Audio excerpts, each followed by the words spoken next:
नमस्कार, मैं हूं आपके साथ प्रियंका शर्मा। दोपहर के 12 बज चुके हैं। रिपब्लिक भारत में आप सभी का बहुत स्वागत है। इस बुलेटिन में मेरे साथ सहयोगी हिमानी नैथानी भी मौजूद हैं। बड़ी खबर अमृतसर से आपको बताएंगे। एक एनआरआई घर में उसके घर में हमला होता है। हमलावर घुस जाते हैं, एनआरआई शख्स को निशाने पर लेते हैं। सुखचैन सिंह नाम है इस व्यक्ति का, जो कि एनआरआई है। अमृतसर में कई सालों से रह रहे थे। अचानक से उनके घर में बदमाश घुस जाते हैं और उसके बाद हमला करते हैं। अमृतसर के एक निजी अस्पताल में भर्ती कराया गया है एनआरआई सुखचैन सिंह को, जिनको 3 गोली लगी है। ये जानकारी मिल रही है, 3 गोली लगी है। अमृतसर का ये मामला है जहां पर एनआरआई के घर पर हमला होता है। घर में घुसकर बदमाशों ने गोली मारी और ये तस्वीरें आप देखिए। ये सीसीटीवी फुटेज की जो तस्वीरें हैं वो आप देख पा रहे हैं अपनी टीवी स्क्रीन पर। यहीं पर अचानक से बदमाश आ जाते हैं, हमला करते हैं, एनआरआई सुखचैन सिंह को अपने निशाने पर लेते हैं और 3 गोलियां ताबड़तोड़ उनके ऊपर चलाई जाती हैं, जिसके बाद उन्हें अस्पताल में भर्ती किया गया। तो तस्वीरें इस वक्त हम आपको दिखा रहे हैं और देखिए सुखचैन सिंह पर उनके घर के भीतर घुसकर जिस तरह से ये हमला होता है, उसने पूरे पंजाब को हिलाकर रख दिया है। तस्वीरें हम आपको दिखा रहे हैं, ये वो सीसीटीवी फुटेज जो उस घर से निकलकर सामने आई है कि कैसे 2 बदमाश सुबह सुबह वहां पर पहुंचते हैं और वो किस तरह से एक के बाद एक ताबड़तोड़ जो वार है वो करना शुरू कर देते हैं। ललित हमारे सहयोगी इस वक्त हमारे साथ जुड़ चुके हैं। ललित, कौन ये लोग थे, क्या ये पूरा मामला है, किस तरह से, क्या कोई पुरानी रंजिश है? इस मामले को विस्तार से समझना चाहेंगे आपसे। बिल्कुल प्रियंका, अगर हम बात करें इस मामले की, ये घटना आज सुबह करीबन 7:30 बजे की है, जब 2 बदमाश है वो जो एनआरआई है, जो करीबन 1 महीना पहले ही यूएसए अमेरिका से वापस लौटा था अपने घर पे और अपने बिजनेस को एक बार फिर से यहाँ पर इस्टेब्लिश कर रहा था। सुबह करीबन 7:30 बजे है, जैसे ही एनआरआई है सुखचैन सिंह, जिसका नाम बताया जा रहा है, उसने दरवाज़ा खोला। 2 बदमाश है वो 3 गोलियां हैं एक के बाद एक दाग देते हैं। ये पूरा जो वाकया है वो सीसीटीवी फुटेज में कैद हो जाता है। आप देख सकते हैं कि सीसीटीवी फुटेज में बिल्कुल स्पष्टता से नजर आ रहा है कि एक बच्चा और उसकी जो बीवी है वो भी वहां पर है, लेकिन वो कुछ कर नहीं पाते हैं और जिसके बाद सुखचैन को वहां से अस्पताल, एक निजी अस्पताल में ले जाया जाता है। फिलहाल सुखचैन की जो हालत है वो गंभीर बताई जा रही है और जिस तरह से हमारे पास जो जानकारी ललित, बहुत ही महत्वपूर्ण जानकारी आप दे रहे हैं। फिलहाल के लिए आपका बहुत शुक्रिया। इसी बीच अपने दर्शकों को एक और बड़ी खबर हम बताएंगे। यहाँ पर देखिए, यहाँ पर एसईडी सांसद हरसिमरत कौर ने एनआरआई के घर पर हुए हमले की वीडियो शेयर की और पंजाब सरकार से सवाल पूछा। आम आदमी पार्टी और आपका परिवार, यानी नहीं, माफ कीजिएगा, आपको बता दें, वो कहती हैं कि आप और आपका परिवार बुलेट प्रूफ गाड़ियों, इसके अलावा चॉपर्स और सैकड़ों पुलिसकर्मियों के साथ जाते हैं, लेकिन पंजाबियों की रक्षा कौन करेगा, ये सवाल पूछ रही हैं।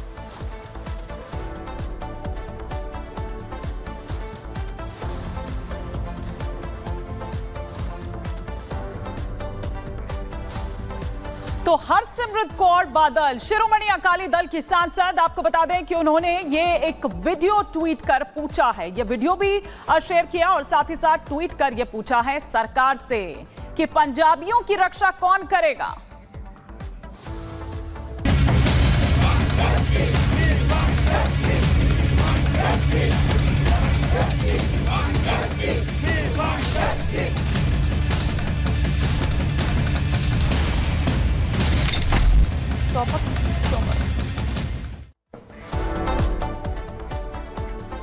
और अब बात करेंगे कोलकाता रेप और हत्याकांड की, जिसमें आपको बता दें कि जो 7 आरोपी हैं उनका अब जो पॉलीग्राफी टेस्ट है वो शुरू हो चुका है। संजय रॉय इसमें है, संदीप घोष इसमें है और बाकी 4 डॉक्टर्स हैं, उनका पॉलीग्राफी टेस्ट शुरू हो चुका है। सीबीआई पहले पॉलीग्राफी टेस्ट जो है वो शुरू कर रही है। संदीप घोष का पॉलीग्राफी टेस्ट शुरू होने जा रहा है, जिस तरह से बताया जा रहा है, और बाकी 4 अस्पताल के जो डॉक्टर्स हैं, जो जूनियर डॉक्टर्स हैं और कर्मचारी, उनका भी पॉलीग्राफी टेस्ट आज होना है।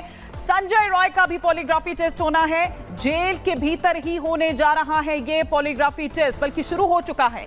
टेस्ट करने के लिए दिल्ली से स्पेशल टीम कोलकाता आई है। और इसी खबर पर कोलकाता से हमारे संवाददाता जतिन हमारे साथ जुड़ गए हैं। जतिन, क्या बर्खास्त प्रिंसिपल संदीप घोष का पॉलीग्राफी टेस्ट शुरू हो चुका है, और अगर हाँ तो बाकी और कौन कौन से वो चेहरे हैं जिनका पॉलीग्राफ टेस्ट होगा?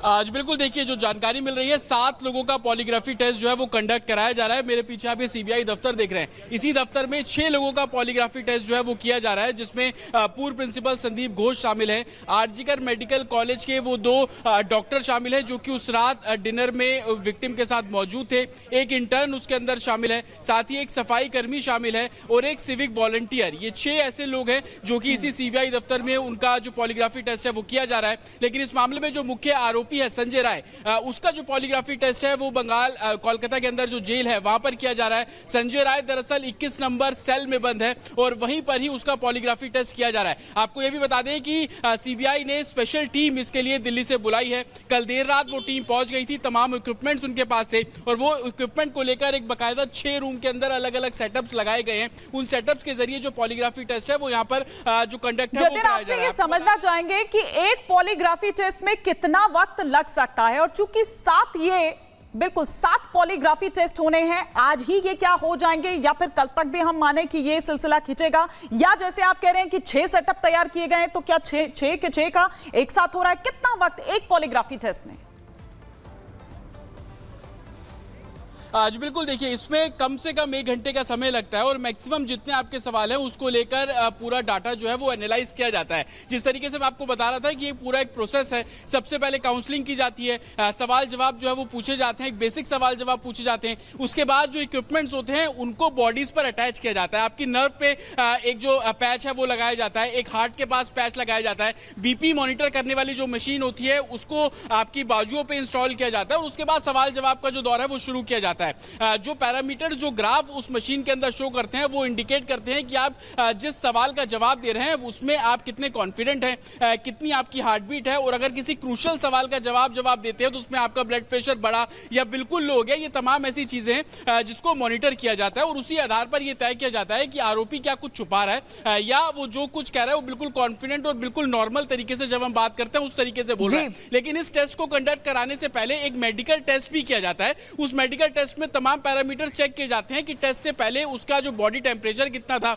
उसका बीपी कितना शो कर रहा है, उसकी हार्ट बीट कितना, जो पल्स है वो कितनी शो कर रही है, और जब सवाल जवाब किए जाते हैं बाद में उसको कंपेयर किया जाता है। हालांकि ये सेशन कम से कम 1 घंटे का होता है और उसके बाद आपके जितने सवाल हैं, आप कितने सेटिस्फाइड हो रहे हैं, उसके बेसिस पर वो टेस्ट आगे जो कंक्लूड किया जाता है। आपको बता दूं कि जो सोर्सेज से हमें जानकारी मिल रही है कि जिन 6 लोगों के टेस्ट किए जा रहे हैं जिसमें पूर्व प्रिंसिपल भी शामिल है, इसको लेकर एक काफी लंबी फहरिस्त जो सीबीआई ने तैयार की है। अलग अलग सेशंस में ये सवाल जवाब, अगर हम संदीप घोष की बात करें तो जतिन, आपसे ये भी समझना चाहेंगे कितने डॉक्टर्स की टीम इस पॉलीग्राफ टेस्ट को करेगी? एक व्यक्ति का अगर टेस्ट होना है तो कितने डॉक्टर्स की टीम होगी और कहां से वो टीम पहुंची है? और साथ ही अगर हम थोड़ा सा हिस्ट्री देखें पॉलीग्राफ टेस्ट की, क्या इसमें सक्सेसफुल रेशियो या रेट सामने आता है कि कोई व्यक्ति अगर झूठ बोल रहा है तो सच सामने आ जाता है? सबसे पहले आपको बता दूं कि दिल्ली से स्पेशलाइज्ड टीम जो है वो यहां पर कोलकाता पहुंची है। इस टीम के अंदर 9 डॉक्टर्स बताए जा रहे हैं जिसमें असिस्टेंट भी शामिल हैं। ये सभी डॉक्टर्स अलग अलग टीम को फॉर्म कर रहे हैं। लोकल जो रेलवे अस्पताल है जहां से मुख्य आरोपी संजय राय का मेडिकल टेस्ट इसी सीबीआई हेडक्वार्टर में कराया जाता था, उनके डॉक्टर्स को भी यहां पर बुलाया गया है। तो एक टीम के अंदर तकरीबन 3 से 4 डॉक्टर बताए जा रहे हैं। कुछ इक्विपमेंट्स पे हैं, कुछ सवाल जवाब करेंगे, और इनके साथ जो 25 सदस्यीय सीबीआई की टीम है उनके एक ऑफिसर्स वहां पर मौजूद रहेंगे जो किस तरीके के सवाल पूछने हैं वो उसको ब्रीफ करेंगे। तो इसी तरीके से अलग अलग फॉर्म में ये जो टेस्ट है वो कंडक्ट कराए जा रहे हैं। हालांकि जो हमें जानकारी मिल रही है कि सबसे पहले जो पूर्व प्रिंसिपल है संजीव राय, उनसे सवाल जवाब शुरू किया जाएगा और जिस तरीके का फीडबैक मिलेगा उसके बाद अलग अलग सेशंस में ये सवाल जवाब वो आगे बढ़ेंगे। आपको बता दें कि 6 अलग अलग रूम इसको लेकर तैयार किए गए हैं क्योंकि सभी को एक साथ नहीं बिठाया जा सकता और क्या सवाल होंगे वो दूसरे को नहीं बताना है। तो तमाम ऐसे पैरामीटर्स हैं जिसको आप नजर बनाए रखें। हम लौटेंगे आपके पास और तमाम अपडेट्स के लिए, लेकिन देखिए यहां पर एक्शन जारी है, पूछताछ लगातार हो रही है। और वहीं अगर बात करें संजय रॉय की, तो देखिए संजय रॉय का जो दोस्त है उनसे भी ये पूछताछ की जाएगी। तो हम आपको बता रहे हैं कि किस तरह से ये जो दायरा है वो लगातार सीबीआई बढ़ाती जा रही है और जो भी टिप ऑफ या जो भी ऐसी तमाम जानकारियां उसको मिल रही है, लग रही है, उन तमाम डॉट्स को यहां पर जोड़ने की कोशिश की जा रही है। तो संजय रॉय का जो दोस्त है उससे भी पूछताछ करेगी सीबीआई। तो ये इस वक्त जानकारी मिल रही है कि एक तरफ जहां वो पॉलीग्राफी टेस्ट जिसका प्रोसेस शुरू हो चुका है, अब देखना यह होगा कि क्या कुछ उस पॉलीग्राफी टेस्ट से निकलकर आता है। तो वहीं संजय रॉय का जो दोस्त है उसने कई अहम बातें रिपब्लिक भारत से भी कही है। क्या उसने बताया है, क्या चौंकाने वाले खुलासे कर रहा है, आइए आपको सुनाते हैं। संजय राय को लेकर काफी सारी बातें इन दिनों कही जा रही हैं। इन्वेस्टिगेशन में बहुत कुछ चीजें निकल रही हैं। हिंसक प्रवृत्ति का था, पॉर्न वीडियोस उसके फोन से मिले, लेकिन संजय राय कैसा आदमी था, कैसा इंसान था, ये जानने के लिए हम उसी जगह पहुंचे जहां पर संजय राय रहता है। वहां पर हमें उनके एक परिचित बोल लीजिए, दोस्त बोल लीजिए, क्योंकि उन्हीं के मोहल्ले के रहने वाले शख्स हैं, वो हमें मिले हैं, उनसे हम बात करेंगे। मैं आपसे ये जानना चाह रहा हूँ कि किस तरीके का आदमी था संजय राय, क्योंकि मोहल्ले में रहता है, तमाम जो लोग यहाँ पर रहते हैं, कैसा आदमी था?